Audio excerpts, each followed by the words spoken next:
Need another mic check? You good?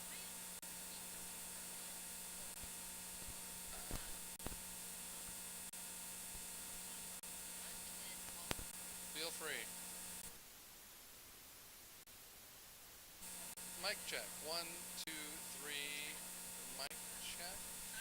Checking. 1, 2. All right. Yep. Mic checking mics.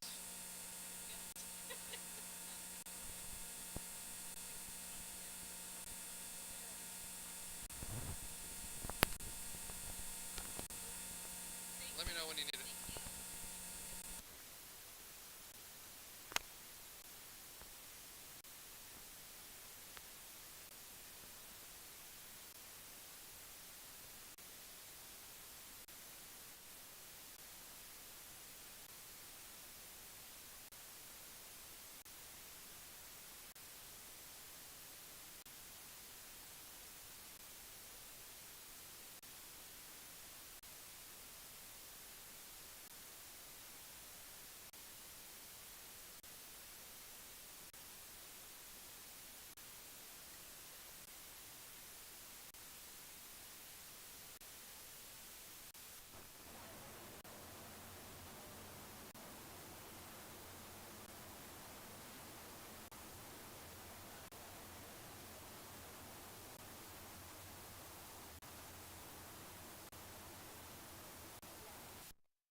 Mic check. 1, 2, 3, 4.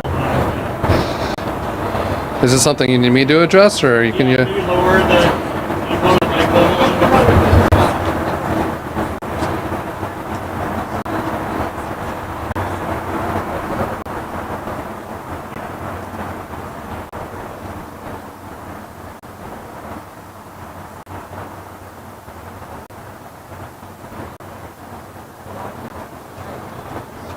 All right. Can everybody still hear me? Still hear me out of that? All right. It's better. Cool.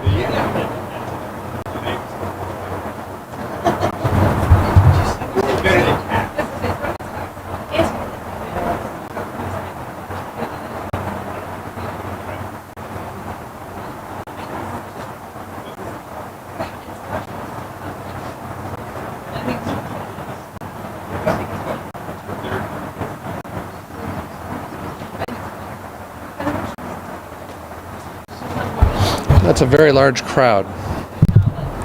Everybody good on their mic checks, focuses? Let me know when you're done. Excellent. Whose is this?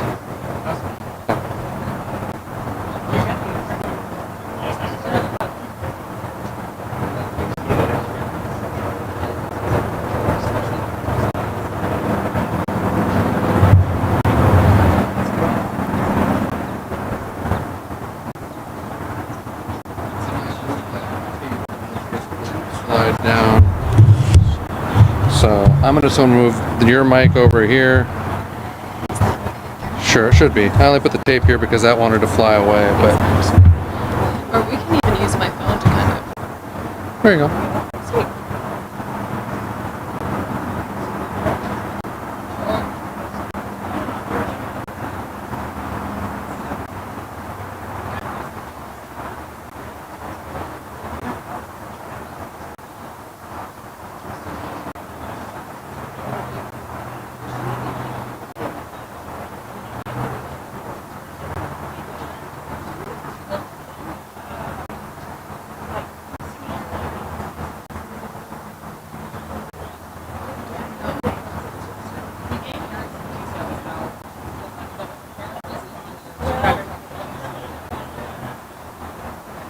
And so we've got proposals here, right? We've got school community talk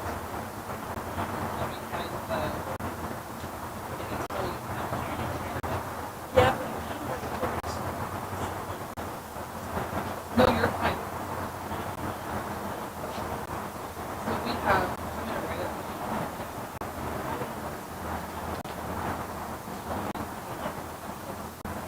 Yeah, right here. Unless somebody else is planning to do it, which is,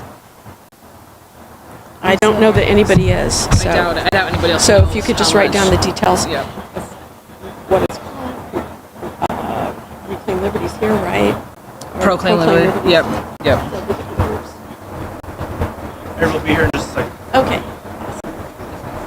We're gonna have to invite all the folks from the shade over to the shade.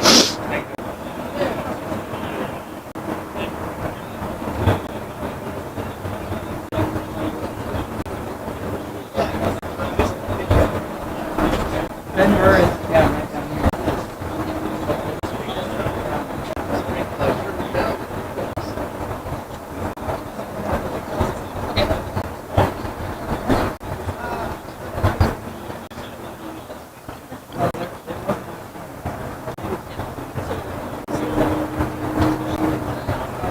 Sorry, am I in your way?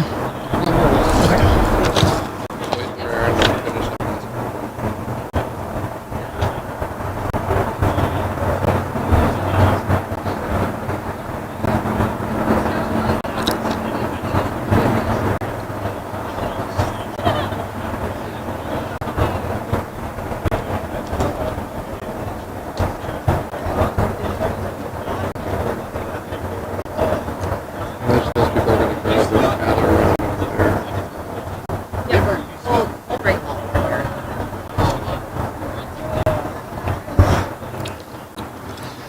Does that give you what you want? So Proclaim Liberty is here. This is the Liberty Park expansion project. It's 54 units of new construction, utilizing $4 million in HARP funds, that's the new name, as well as City Home and City Beaches. Okay. And it's 54 units. More technically, 20 of the units are held aside at the AMI restriction. Okay. But I don't know that you need to get And that then we have some other key partners here. So Habitat, Chauncey's, somebody. Take up the cause. It's Chauncey's group. The whole, like half of the alliance. Yeah. Slick is here. Okay.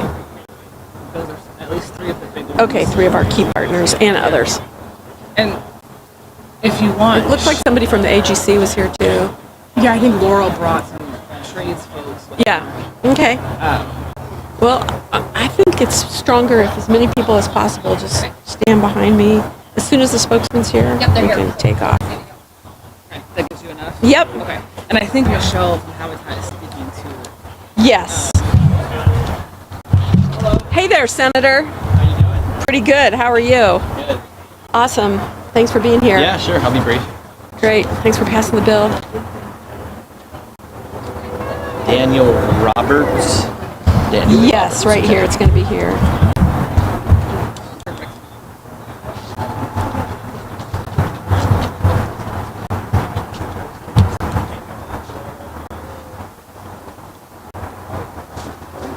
Okay, we are happy to have speakers and partners stand up here with me. Yeah, come on up.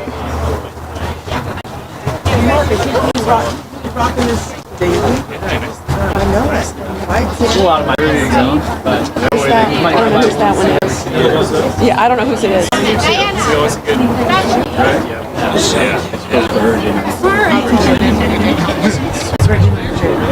SPR needs this to record. It's Eliza's phone. Oh, so just okay. leave it right there. Just leave it right there. I hope I didn't. Wow, this is great. We're happy to have some of our key partners stand up here with us. We've got council members, legislature. I'll let Aaron tell me when we're ready to roll.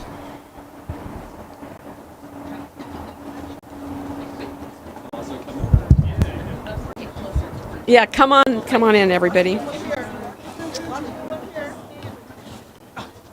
Welcome, everybody. Mayor Lisa Brown here today, and we are here at this Liberty Park expansion of affordable housing. We're here today to talk about housing supply, housing. We've got some key partners with us. Proclaim Liberty, a part of the development here of 54 units of new construction. This project utilizes $4 million from the Heart Fund that we're going to talk about in just a minute, as well as some other city funds, home and CDBG funds. Some of those are federal that pass-throughs that we are very hopeful are not reduced. We've got key partners here, such as Habitat for Humanity, Take Up the Cause, that develops housing, especially for people who were discriminated against in the past and not had access to that American dream. The Spokane Low Income Housing Consortium is here. I see Creole Resources and other nonprofits. That's how we do it in Spokane. And this housing supply issue that we're talking about is something that is very significant to the strength of our community. We have a goal to create over 22,000 new housing units in the city by 2046. It's ambitious, but it's an attainable goal. Who's here for that goal of 22,000? Why does housing supply matter so much? Housing supply is the key to more affordability. Housing supply helps prevent homelessness. Housing supply is a ticket to the American dream for many families. Housing supply gives more people options, whether they are seniors or young people, young families, people who have recently moved to our community. Housing supply creates jobs. It's good business for private sector and nonprofit developers and all the folks they hire and the skilled tradespeople who actually build these things. Let's give a shout out to them.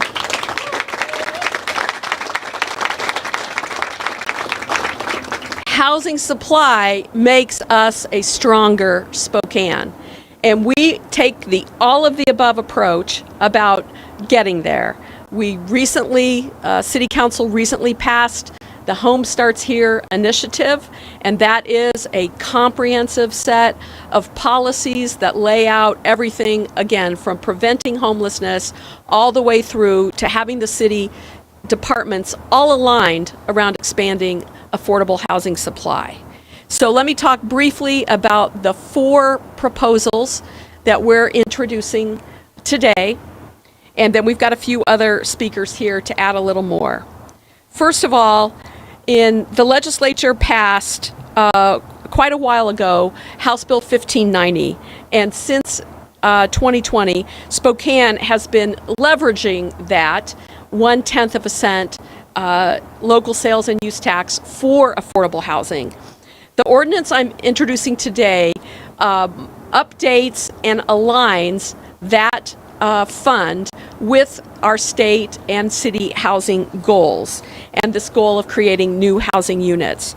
We are also creating more flexibility in how the funds can be awarded both to construct the housing and to provide the services that help for actually maintaining that housing for people.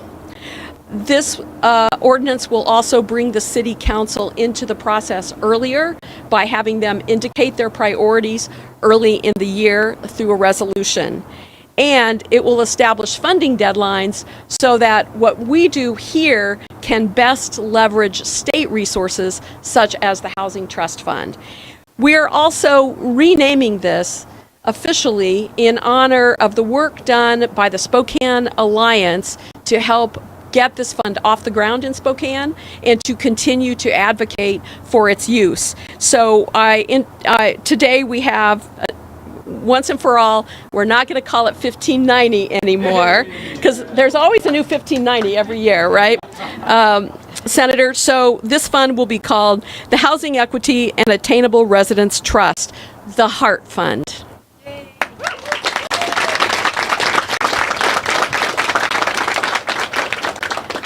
The second proposal is a affordable housing permit fee deferral program. Our permit fees are important. They're part of reimbursing the city for the expenses associated with building new housing. However, they can be a barrier when a developer is putting a project together and needing to put those funds out there before they even have their housing up and going. So this is a permit fee deferral program. Under this proposal, certain affordable housing projects could defer up to $150,000 in building and street permit fees to be paid at a later date. And so that should help speed up and get those projects penciled out and under construction quicker. Proposal number 3 relates to our municipal code. It has evolved incrementally over several decades, and various updates have been made, but much of the code is fragmented and inconsistent. So to remedy that and to fit with our long-term goals and with our comprehensive plan update that our planning department is well in the midst of, we will be, through the City of Spokane's Community and Economic Development Department, assessing and updating our Unified Development Code.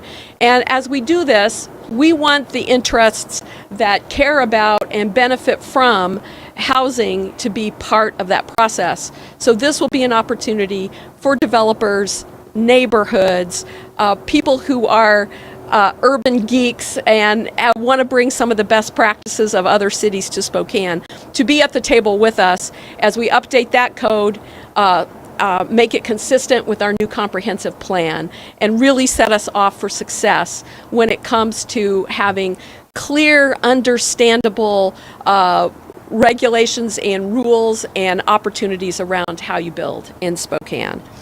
And then finally, proposal number 4 is that we are going to have a public rule change to waive general facilities charges for affordable housing developers. GFCs are fees that are charged to developers to connect to city utility services. There are some state programs we take advantage of. One's called CHIP, in order to get some of those fees waived. However, we want to do more, and Senator Riccelli, who's joining us today, proposed and helped pass Senate Bill 5662 this year. It allows municipalities like Spokane to waive those fees in order to incentivize affordable housing development. Now I'll bring Senator Riccelli up to share a few words.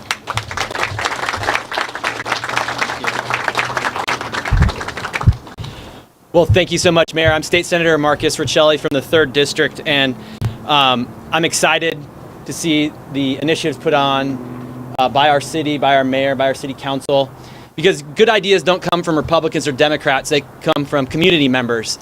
And that's what happened with the particular bill that I was involved in. I didn't know GFC from ABC, BBD, anything, but when the Spokane Low Income Housing Coalition, Habitat for Humanity, and other partners came and said, we want to try and do things to make sure that we can provide more houses and more apartments to people, I said, let's go forward. I want to give a quick shout out to my seatmate, Representative Hill, who also helped work the bill on the House side. We had to make a couple amendments to make sure that it was workable too. But basically that piece will allow developers like Habitat for Humanity to waive fees for low-income housing as long as they're paid back if they turn back to market rate housing. Low-income housing is becoming more expensive. Rising insurance rates and construction costs account for this, among other things. And this is just one, as the mayor said, one piece of the pie. We need all things working in this direction. The lack of affordable housing is one of our biggest challenges facing Spokane and our state. We know that. So this state legislation combined with the city ordinance will build more homes and create more stability for more people.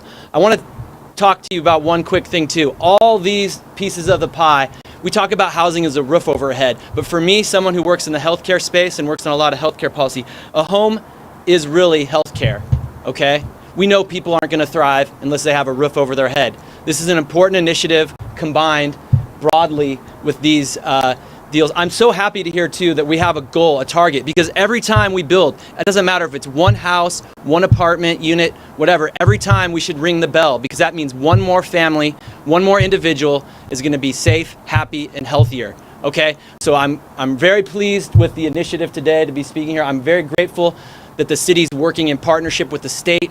Again, the Housing Trust Fund, that was one of the bright spots in a very challenging year. We put a lot of money into the Housing Trust Fund. We want to work at partnerships at every level to build more housing and create more stability for people. So thank you all for all the work you're doing, and that we'll continue to do. Let's ring the bell every time we get a new unit. And my job now is to bring up Daniel Roberts from the Spokane Alliance.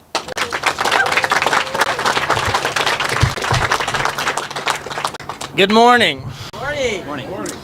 My name is Daniel Roberts, and I'm delighted to be here on behalf of the West Central Abbey and the Spokane Alliance. The Spokane Alliance Housing Equity Action Research Team, or HEART, was started 5 years ago out of the meal ministry at the West Central Abbey and has been a critical group to advocate for the creation of our local housing levy. And I especially want to extend my gratitude to Mayor Brown and the city staff for their hard work to establish and distribute these HEART funds. And it is my belief that the work of the Alliance and the work of Mayor Brown's administration elevates Spokane into being a better place to call home. So today we honor this ordinance because in it we can see the dedicated work of the people of Spokane. HEART is the labor of West Central, Kendall Yards, and Audubon. HEART is the time of folks in permanent housing, transitional housing, and no housing at all. HEART is the investment of citizens and immigrants. HEART is the values of our faith communities, Lutherans and Episcopalians, Reformed Jews and Unitarians.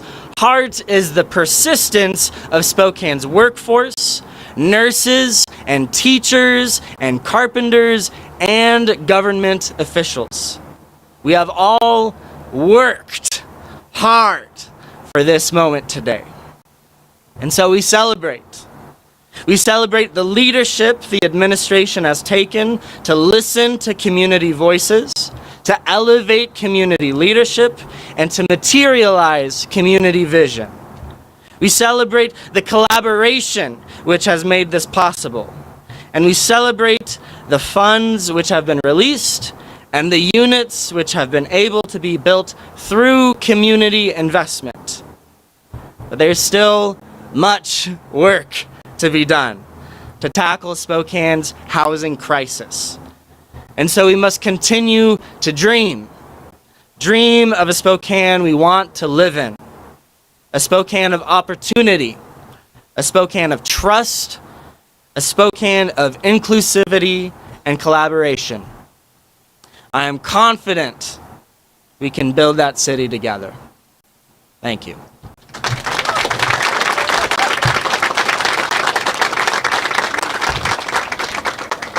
Next, we'd like to invite Michelle Girardeau from Habitat for Humanity.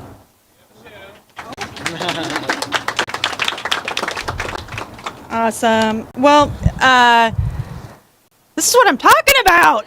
This is the dream right here. My name is Michelle Girardeau. I'm the CEO of Habitat for Humanity Spokane, and a huge thank you to Mayor Brown and her team and council for this is kind of historic right now.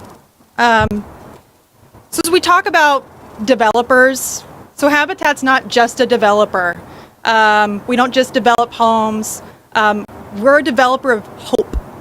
We are building communities of opportunity and a world where everyone has a decent place to live. And that is not possible without our partners like Black Homeownership Spokane, Take Up the Cause, the Spokane Alliance, who I stand right there with you. Don't want to talk about the number 1590 ever again. We've been talking about it for a long time. The HEART Fund is going to transform even more lives, and it has transformed lives in our community. Habitat for Humanity partnered with A Better Way LLC to acquire and revitalize blighted homes throughout West Central, increasing those property values and ensuring that they will remain permanently affordable. So that one-time gap funding will be reinvested for generations, ensuring that homes don't fall into market speculation and families that have lived in these neighborhoods for generations aren't scooted to the curb. Deferred permits. We talk a lot about cash flow. Cash flow is a tough thing to make all of these things pencil out. And by having those deferred permits, that saves us in huge ways. Not only in trying to support smaller developers that are trying to take up the cause and make this transformation worthwhile in our community, but as Mayor said, 22,000 homes. We've got to pull out every stop we can to make sure that we can fulfill that promise.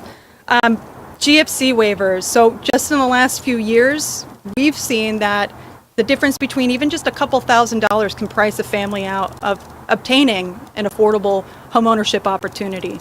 The GFCs would have put another $16,000 on top of these homes. So the support of Senator Riccelli, Representative Hill, getting that across the finish line to make sure that it's a tool that we can use here locally, it's going to be transformational. You know, I was thinking about, and I'm hearing from a lot of my community members, like, when can we go back to the good old days? The good old days of when housing was affordable, it was accessible, but the reality is some of us in this community have never seen those good days. And these initiatives, these ordinances are going to transform that and truly create a Spokane where we truly all belong. So huge thank you to the city, to our incredible partners. I'm ready to get back to work. All right.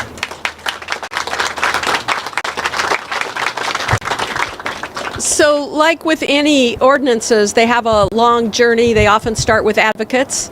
They pass through a policy maker, and then they go to the policy deciders of the city council.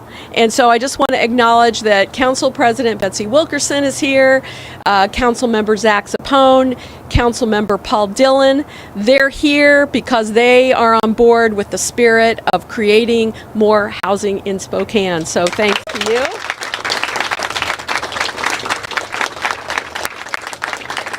And I know they'll work hard to take input and get these through the process.